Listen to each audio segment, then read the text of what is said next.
Hey guys! We are so excited to share with you our interview of HC Paye. She was such a wonderful person to talk to and provided a lot of insights on self-publishing, virality, copyright, as well as a little bit of marketing. We hope that you're able to gain some valuable information out of this, and so stay tuned. Heather Sanchez, who is writing as H.C. Paye, is an Arizona-based fantasy and contemporary fiction writer whose stories explore resilience, identity, trauma, healing, and the complicated ways people find their way back to themselves. She first self-published a novel as a teenager and later discovered that her writing had quietly spread across the internet, with her work appearing in major publications and reaching readers far beyond what she had imagined. Drawing from her own experiences overcoming adversity, Heather creates emotionally driven characters who confront darkness while searching for hope, healing, and belonging. When she's not writing, she works in healthcare, creates visual art, and connects with the online book community through social media. Hey. Hello. How's it going? Good. How are you? Not too bad. It's Saturday. It's my favorite day of the week. Yes. I love your dress. It's so pretty.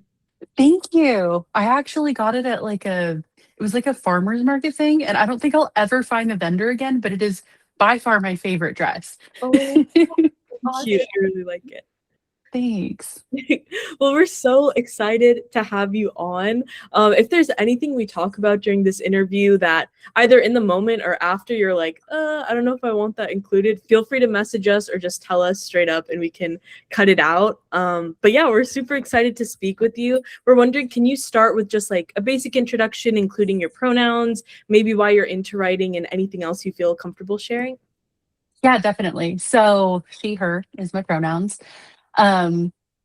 So my writing, I do mostly dark romantasy right now, but I have been known historically to branch off in different genres. So just a snapshot right now, it's romantasy.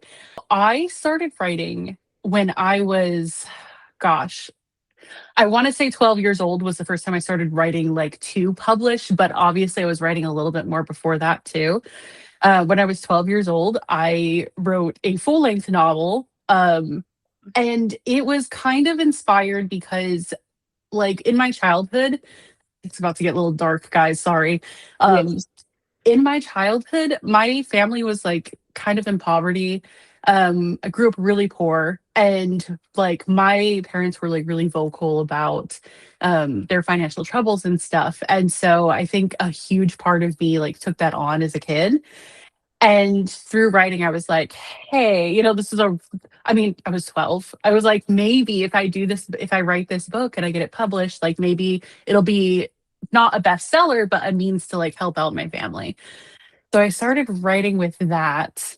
And then that book, I finished, it took about 2 years to actually write it out. And then I remember I had this big book, and I don't even remember what it was called, but it was basically like a publishing Bible. It was this thick. And I read it back to front. I think it was a little bit outdated, not sure, but I read it back to front to find out the ins and outs of publishing. And I took some of the bits of knowledge that I could understand from there, and I used it to basically submit myself to publishers with no agent or anything. So I was 13 when I wrapped up that book. So at 13 years old, going on 14, I was submitting pitches to a bunch of publishers, and I actually did get a publishing offer from one of them, interestingly enough. However, it's kind of a whole story. So once I got that publishing offer, it didn't get published because they started changing the core of my story, and I didn't really know how to deal with that when I was 14 or 13 and a half. So it just kind of sat on the shelf. The publisher eventually ended up going out of business because they were pretty small, but that essentially is where my writing and publishing journey kind of started. Wow. Okay. First of all, so impressive, because at the age of 12, I was still writing in a notebook. I didn't even I was like, maybe people transcribe this into a book. I literally did not know how publishing worked at all. So that is super impressive. And thank you for being vulnerable and sharing that about your family. I think that's Yeah. super awesome and shows like how kind you are to like think of that at such a young age. Oh my gosh, so many questions. I think my first one is like, where did you find this book? Did you ever think about self-publishing back then, or what other avenues were you considering? Yeah, so back then, it was a completely different publishing world than it is now. Like self-publishing and independent publishing was such like a frowned upon thing. It was like you only do self-publishing if you're basically like the equivalent of a writing loser. Like if you don't get traditionally published, then you kind of like have to go that route.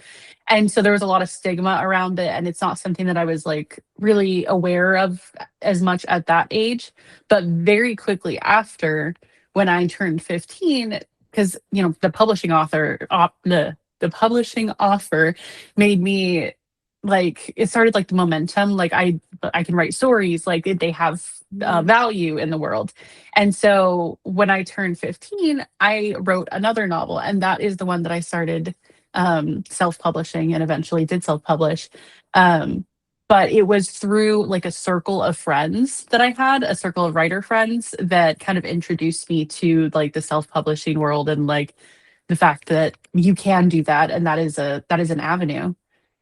How did you like find this circle of friends? Were these people you met in your real life? So no, it was entirely virtual. So there was two different avenues. One of them was from a website called writing.com. And I still am friends to this day with quite a few of those people that were on that website. And then through writing.com, I heard about this thing that was going on, which you guys have probably heard of, called National Novel Writing Month, NaNoWriMo. And that is where the self-publishing door kind of opened for me. But I heard about it on writing.com. But the friends and colleagues that I met, I guess you could call them colleagues, the authors there were the ones that kind of like opened up my world to self-publishing. So it was through Nano that A Gift from Above was born. That is so cool. Were there any like specific things that really stood out to you in that one publishing Bible that you had? So one of the main things was there was almost a whole entire chapter on how to handle rejection and how to handle constructive criticism. And that was something that I think I read through that chapter like 5 or 6 times. And little 12-year-old me was taking notes. And I took that information to heart, and I have like brought it with me all through life on what the difference is between constructive criticism and just criticism. Because that is something that like I didn't understand before I read through that. And I think a lot of people, even like as an adult, like don't understand what the difference is and how to accept that and how to accept it graciously and how to use it, which is the most important part. But that was absolutely the most valuable thing that I got from that book. That's awesome. So then what is the difference between constructive and not constructive? Yeah. So honestly, at the core of it, it's actually pretty simple. But the constructive criticism comes from commenting on things that can be fixed. So when it comes to writing, that's going to be something like your prose is weak because XYZ, or the dialogue is poor because XYZ. Whereas the criticism just comes from kind of not helpful things like, I didn't like it. That's just criticism. Okay, well, why didn't you like it? I need to know why. And, so those are kind of the differences between those two. When you work, or maybe like first, could you tell like how did you find beta readers to give you criticism, and when you received unhelpful criticism, did you kind of let them know, or what's your process for dealing with that? Yeah, so back then, the beta readers, a lot of them were my peers. So they were also other authors and other writers and aspiring writers. But I definitely got a lot of just plain criticism because, again, there's a lot of people that don't know that difference. There's the helpful and the not helpful. And most of those like criticisms just take with a grain of salt. I mean, essentially, there's not too much that you can do. If you're having a conversation with somebody, you can let them know kind of, these are the two types of criticism. This is not helpful. This is helpful. Or if it's in a situation where you can communicate with them further on it, then you can ask more questions to then turn it into constructive criticism, which was something that I always try to do a lot. But there were times where, because on writing.com, it was kind of a platform where you could like post your work and then people could kind of like put super long comments/reviews on it. And in those situations, like if you get like a bad like comment/review, you can't really you can't really ask more questions because they've said their piece, and you just have to accept it as like not helpful in this aspect. It's like, okay, you're basically just saying it wasn't your cup of tea, but not saying anything that I can use to help improve that. And both comments are okay, both comments have their place, but definitely love the constructive criticism for sure. Do you feel people in your real life give more constructive, or at times where they just like, I like this and I don't like this? Like, have you ever had to coach somebody in your real life? Oh yeah, with my current work in progress, Composure, I have my husband listen all the time to. I'm like, what do you think about this? And what do you think about that? Let me read you this. Let me read you that. And love him to death. He is not a reader at all. So a lot of times he'll try to give me constructive criticism, and there's a lot of digging through that I have to use because it's not really, a lot of it is like just criticism. But he tries, bless him, he tries. So yeah, there's definitely the people closest to me, they don't give the best advice. Writers and readers give the best advice, absolutely, hands down. Yeah, that's something that I've noticed too. I'll ask my fiance, like, hey, can you read this? And he'll like tell me what he likes and what he doesn't like. And I'm like, okay, but why don't you like that? Like, what isn't clicking? Yeah, you can tell when somebody doesn't really like know the craft, which is fine because everything is valuable. But yeah, I digress. My fiance is the same way. Maddie and I read each other's books, and I had to take a break and just give it to Maddie because I needed a break from his criticism. But you mentioned did you mention your work in progress or your current book? Do you want to share a little bit about it? Yes. So my current work in progress is something that is actually based off of a really wild dream that I had. Nightmare/dream, not sure. So basically the premise is that this girl, Avery Cooper, starts out on Earth and she's working her 9 to 5 and just like she's married to her career, man. She does not really have anything going on. She it broke up with her boyfriend who was kind of toxic, and her family's just, kind of disowned her, and she doesn't really have friends because she's literally married to work. The one friend that she had was a coworker who backstabbed her. Girls, this is just chapter 1. So then she loses her job essentially. And that throws her into kind of a spiral where she's like, what am I doing? What is my life? Like, I am a little bit older and I don't know what's going on. And so she ends up like trying to do the things that her career like stopped her from doing. So like going out to a club and going to see a tarot person that, reads your cards. And she's like, I'm just going to do all these things because like I'm not working and what am I doing? And so through the tarot card reader, they basically tell her like you have like a destiny, but it's like not here on this planet. And she gets sent over to this other planet called Tovarel. And there she's actually like right away we find out that she's fated to the king of Tovarel, and she has to navigate this world because it is not like Earth. It has 2 moons, and the moons affect emotions. very, very deeply. So the people that are on that planet basically have to, like, if they get angry, they get incredibly angry, and it's basically a force of nature. So like they can cause tidal waves or electrical storms or whatever happens when they get, lose control, essentially, which is why the title itself is called Composure. But they do have a law of governance. Governance, that's the word, right? Yes, I think so. Anyways. And they are very, very against the King of Toverell being with somebody who's from Earth, who is very like volatile and not composed at all. And she is a threat, and they have to navigate that together. So that is what I'm working on right now. That Oh sounds my so God. exciting. Yeah, it does. Thanks. Do you want to share about like the tarot inspiration maybe behind it? Yes. So I actually myself do dabble in tarot. I got that from my mom. My mom dabbled in tarot, and then my grandmother dabbled in tarot as well.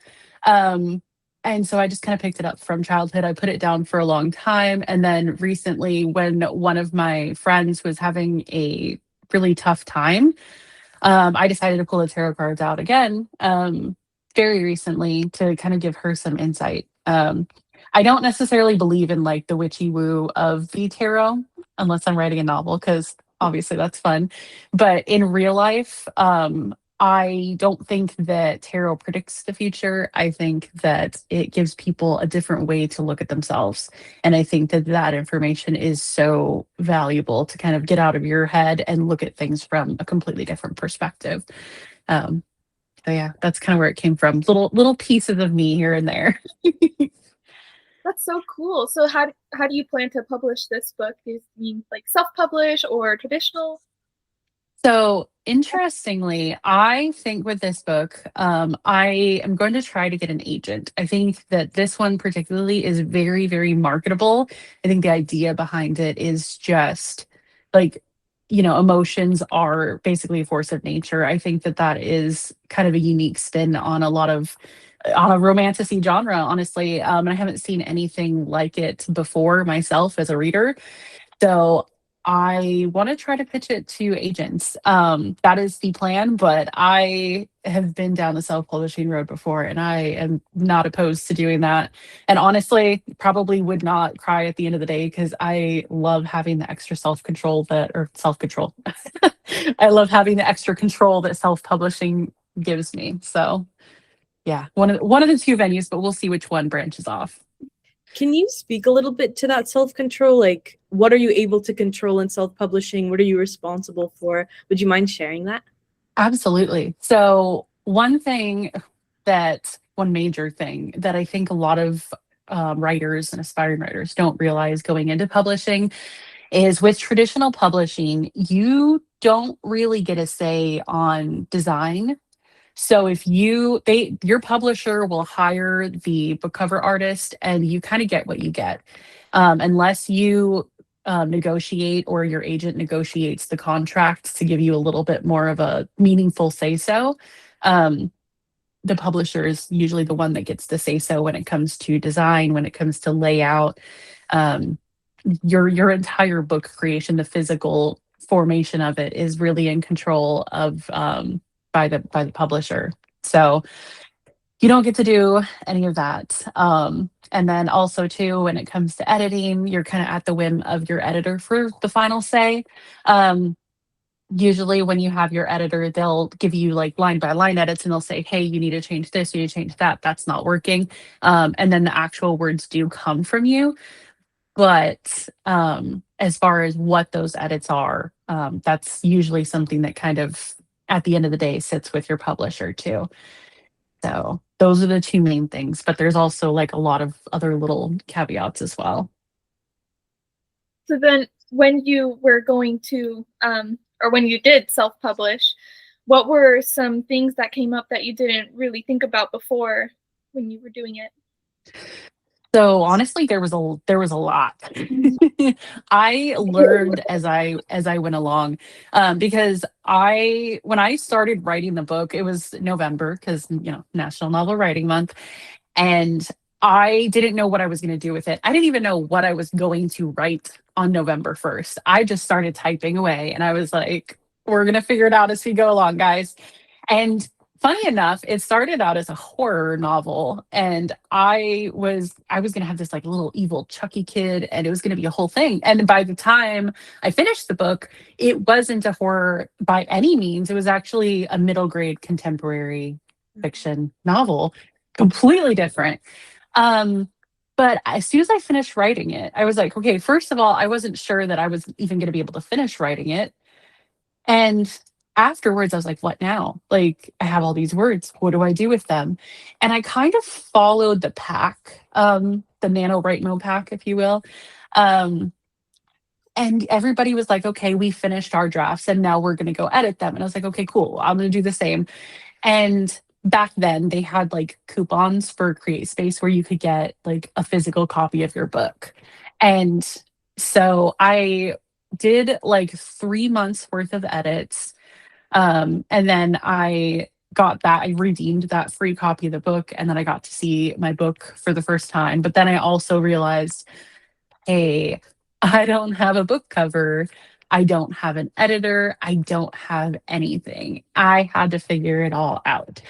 So for the book cover, actually commissioned it out to somebody from my writing.com circle.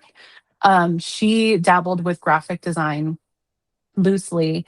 And again, remember, my family was in poverty at that time. So I had to be really creative when it came to like getting everything done to be able to self-publish.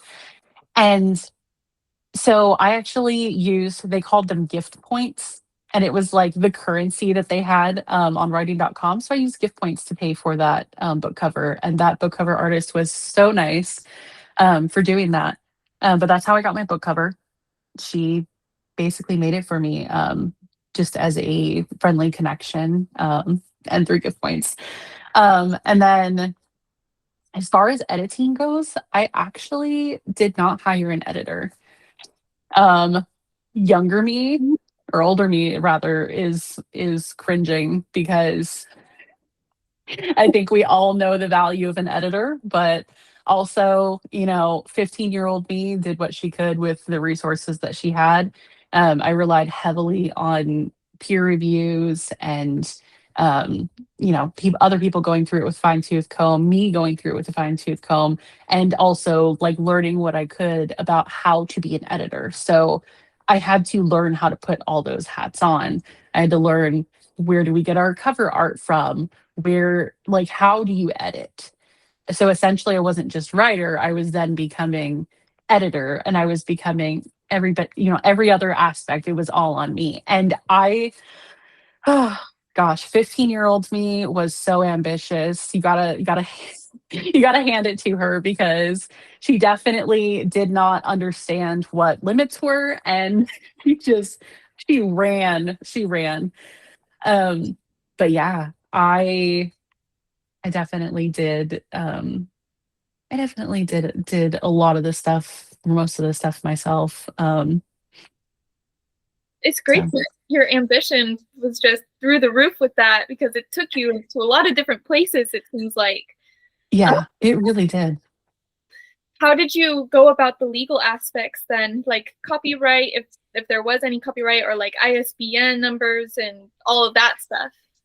Absolutely. So the self-publishing publisher back then, it was called Create Space, and that's the one that Amazon eventually ended up absorbing and turning into Kindle Direct Publishing.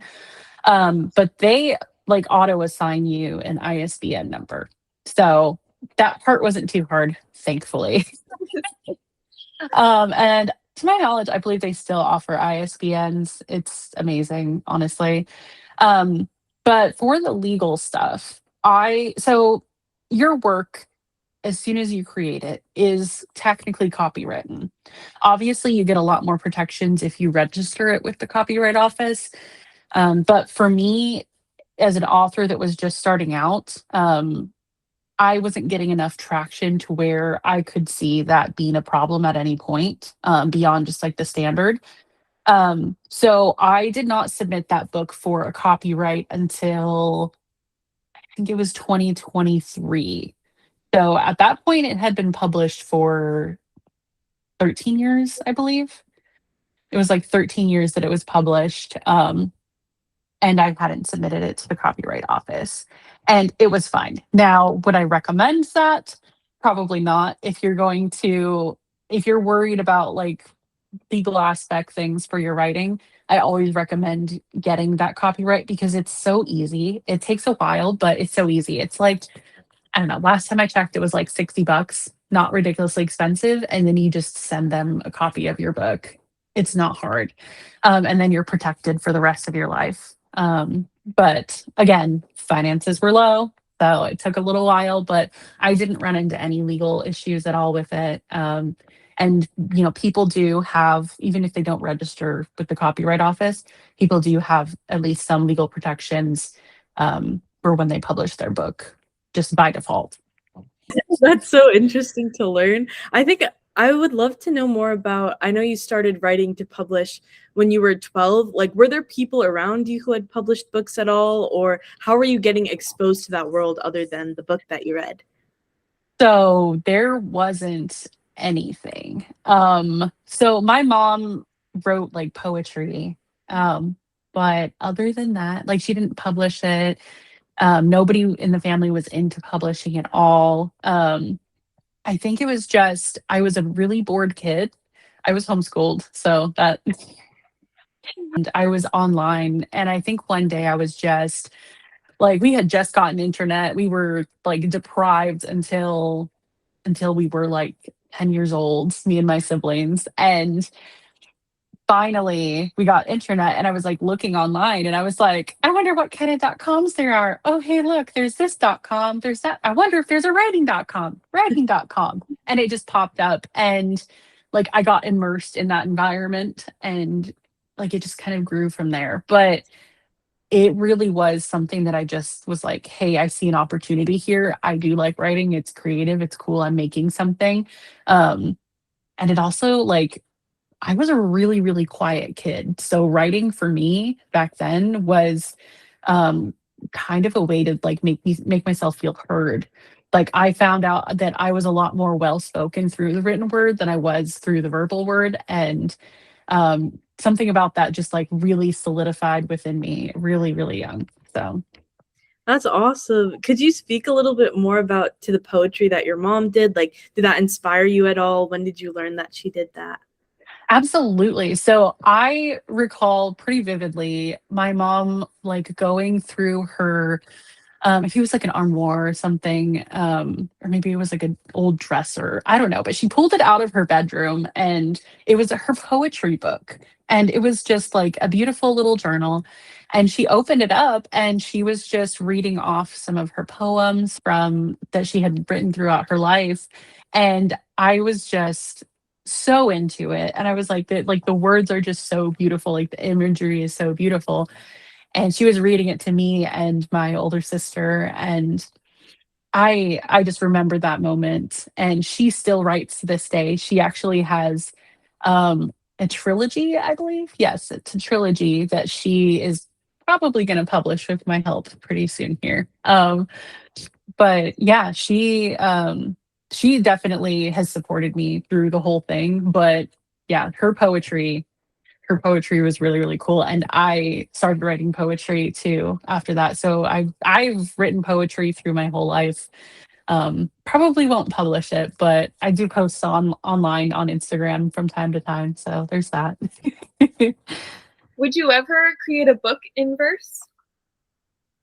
I could see myself doing that. I don't have any plans to right now, but I mean, like I said, I'm so ambitious. I probably will add it to the list of projects.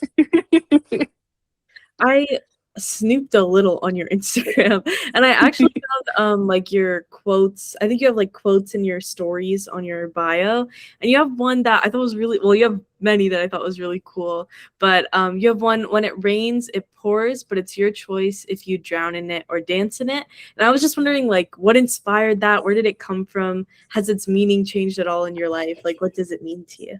Yeah, definitely. So that's another thing that I've definitely written random quotes from time to time. I'm like, oh, this sounds brilliant, Heather. Great job. And I'll just write it down. And that for me, I had actually wrote that quote about 10 years ago. And I was just barely coming out of a 7-year abusive relationship. And it was a very, very dark time in my life where I was trying to find my footing again, where I was trying to get, like, I was trying to find myself again, essentially. And I wrote that down as kind of a reminder to myself that, you might be like down in the mud, but like your perception and your perspective on that is everything. And that is what's going to be the rope that pulls you out of that mud, basically. So I actually wrote that quote on a sticky note before I posted it online at any point. And I actually had it on my wall for the longest. And I would look at it every single morning when I got out of bed. But it got me through some dark times. As far as changing the meaning throughout my life, it still resonates with me like today, but for very different reasons. Right now, me and my husband have fertility issues. I'm a PMOS early. So right now, that quote definitely resonates with me in that regard too. Like, again, it's just reframing your mind, and it's the perspective of, not staying in the mud, but, dancing around. Well, yeah, I love that. And thank you so much for sharing about your life. Like, I feel like that's super inspiring. And it's really great to know that that quote has carried you and still carries you through dark times. So I think that's really awesome. You have Thank another you. one, two truths can exist in the same room. I thought this one was super interesting. It made me like think about a court setting for some reason. But want to like share where this one came from and what it means to you now?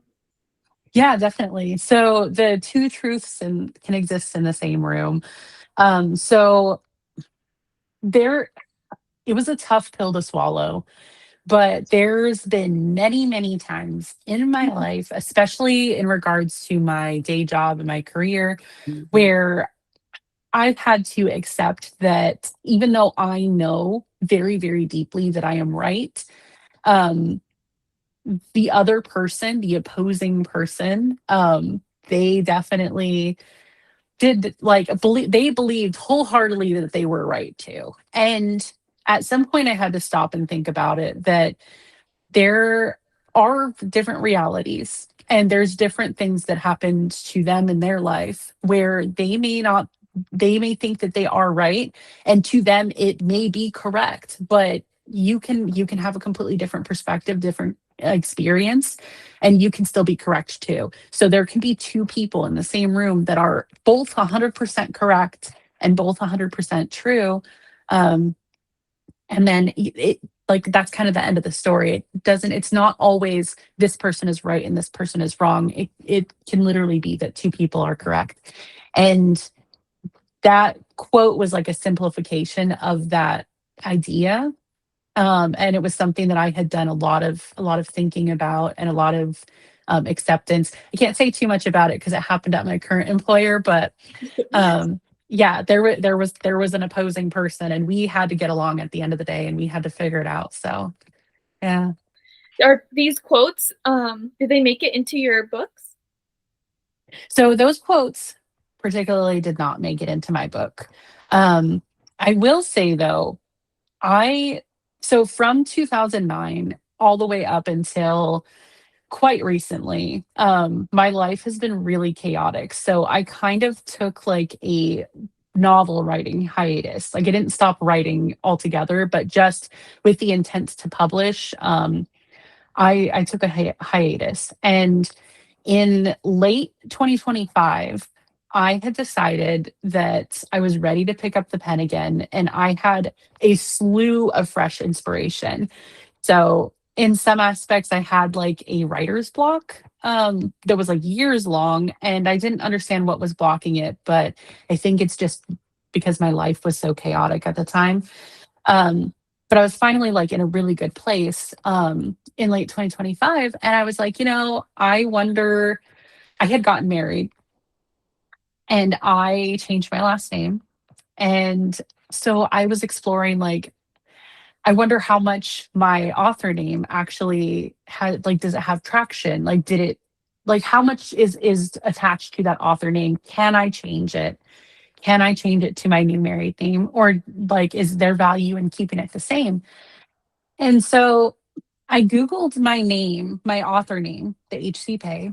And what came up online was actually mind blowing. Like, it took me a minute to like actually realize what I was seeing. But my quotes, the quotes that I had posted like 10 years ago, there was one in particular, and you won't see it on my Instagram because there was a lot of legal stuff that actually just settled with it.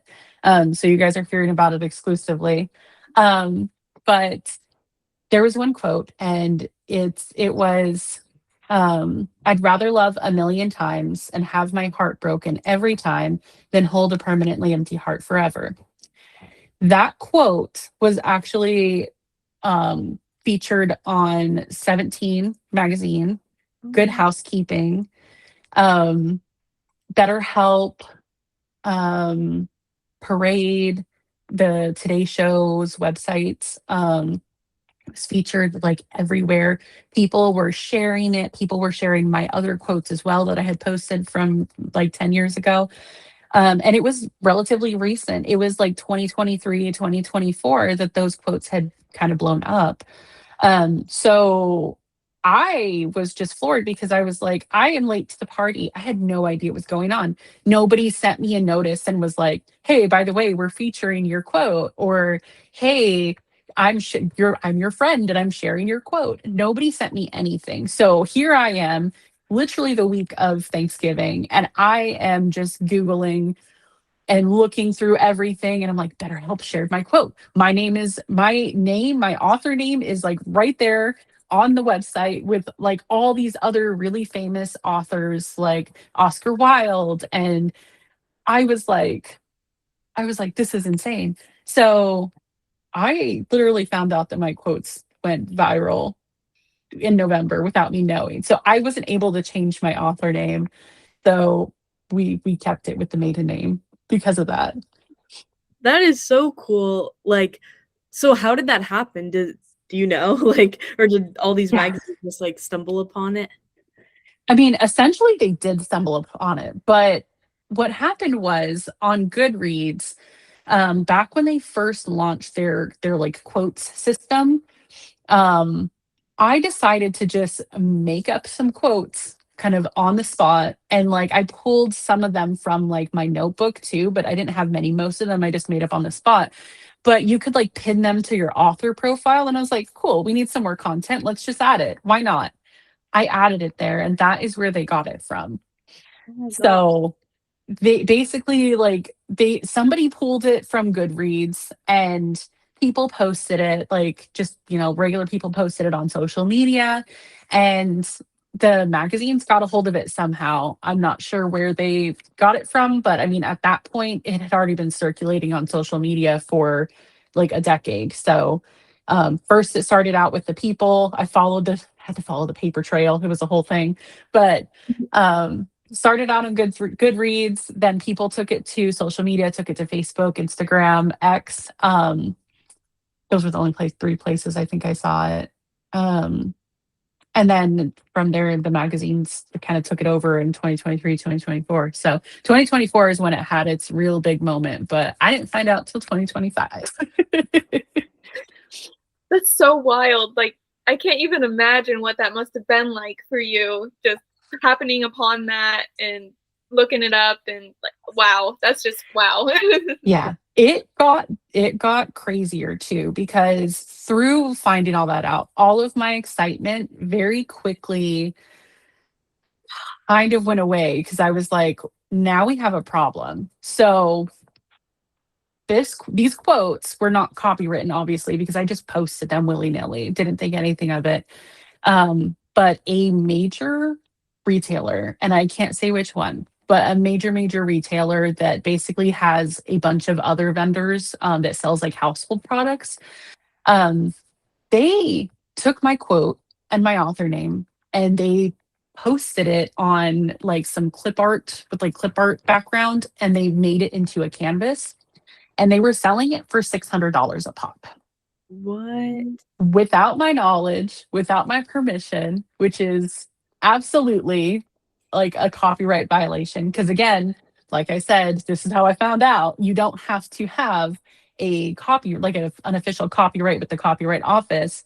Um, you don't have to have that. You already have a copyright. So yeah, I just got done with a bunch of legal stuff with that. Thank God it's wrapping up. But yeah, that was incredibly difficult to navigate. And I was navigating it through the holidays and reaching out to lawyers and trying to figure it all out, because at the time I was like, why did it go viral? What happened? I'm late to the party. What do I do? What do I do essentially? So there was a lot of late night Google sessions and talking to lawyers and figuring out what can be done. I learned what a DMCA was very quickly. For those of us that don't know, DMCA is literally submitting a demand for a company or a person to take down whatever they have. So, yeah. Well, I'm sorry you had to deal with all of that. That sounds like super stressful. But also, yay that your quotes are getting out there. That's awesome. Yes, yay that the quotes are getting out there, and also we got the retailer to take down all of the stuff. So we have wins all the way around. But yeah, it's crazy, and I'm still trying to wrap my head around it because I'm like, well, what do I do now? So, yeah, that's kind of where we're at. It's still so new. I'm excited to see where you go.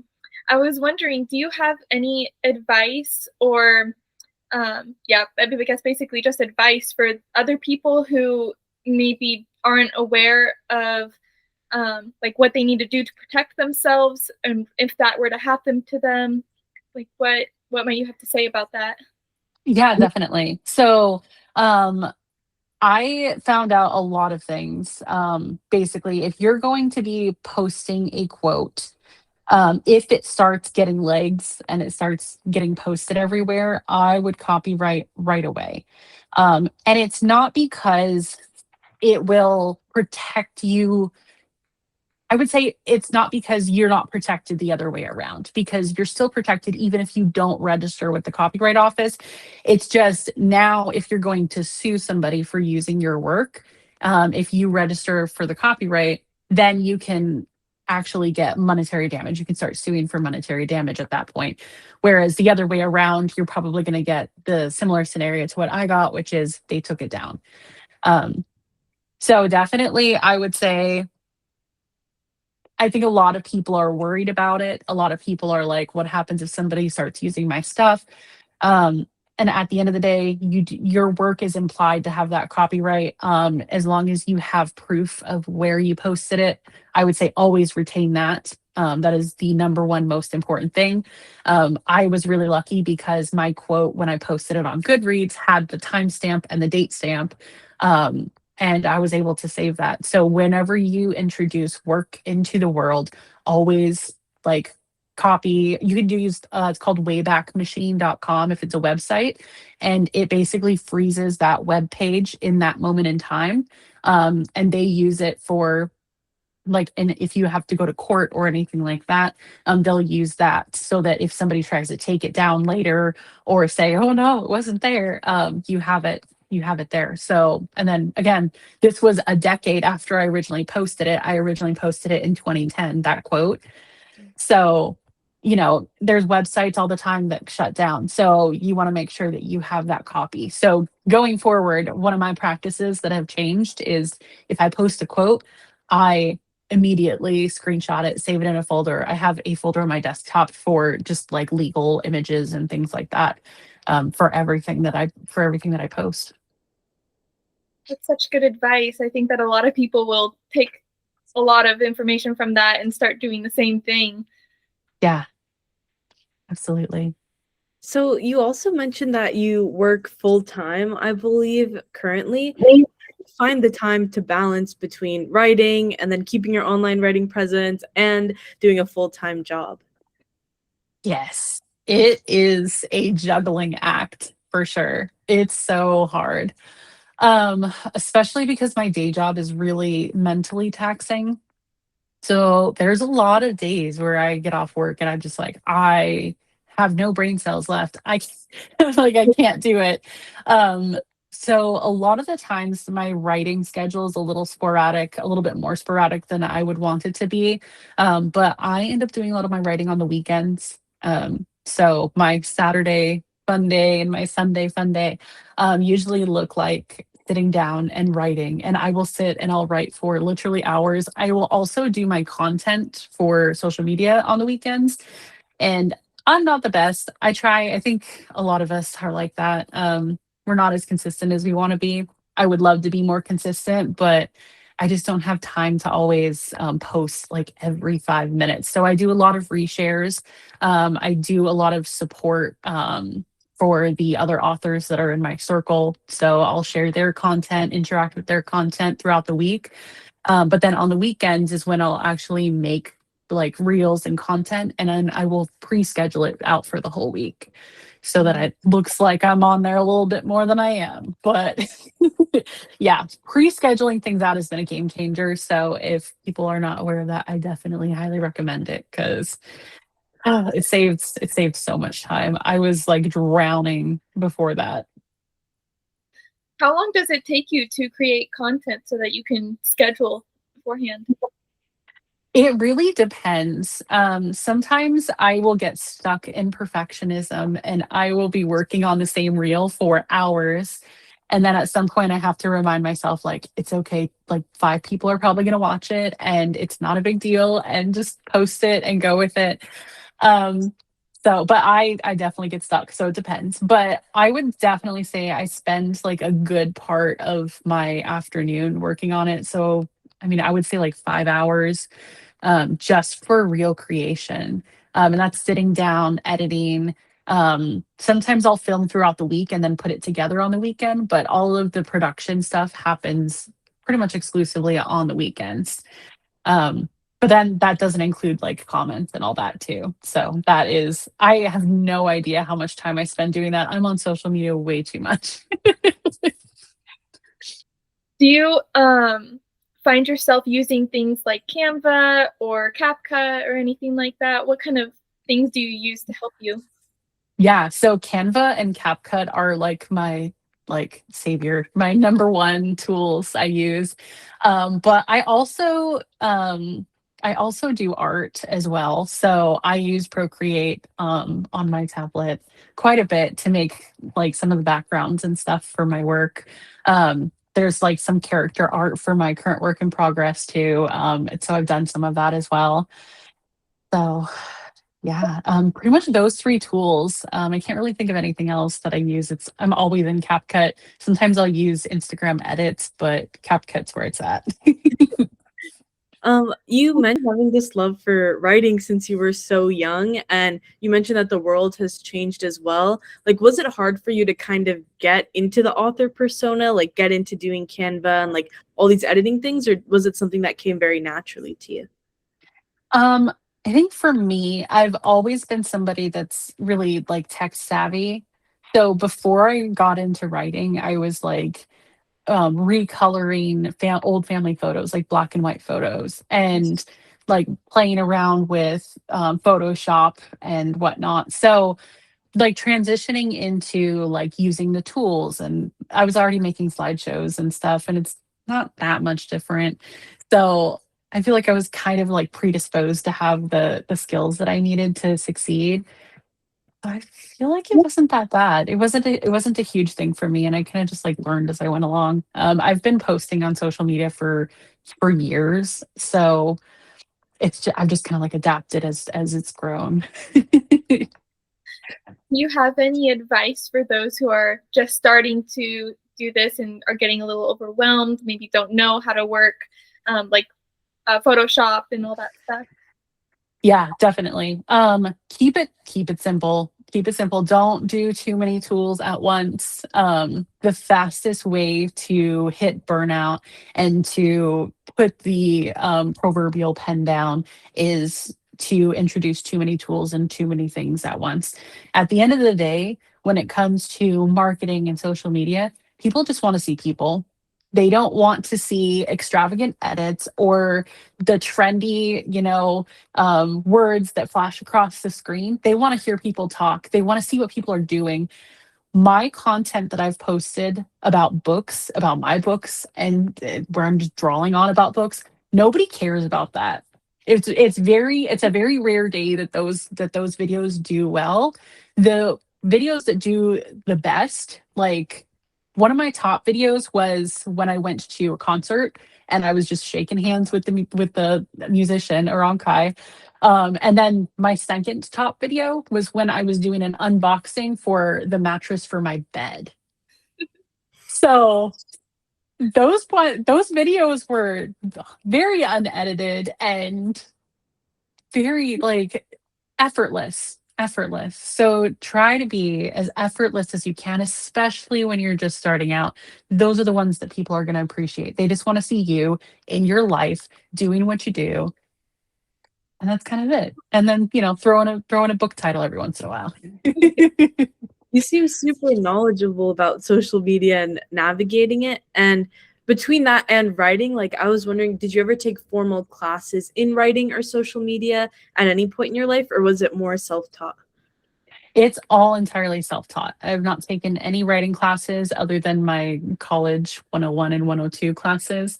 I've not taken any formal classes of any kind for social media or otherwise. So, yeah. Did you consider majoring in writing, or did you always know you would like do something different professionally in addition to writing? So my career train was actually, interestingly enough, my career train kind of launched from my first book that I self-published, from A Gift from Above, but not in the way that you would think. Not It didn't have anything to do with writing. I mean, it kind of did, but not writing. It had to do with books. As soon as I self-published that book, a lot of other authors in my circle were kind of interested in doing the same thing. And back then there wasn't a lot of resources for independent authors like there is now. There was just kind of word of mouth and like feeding off of each other.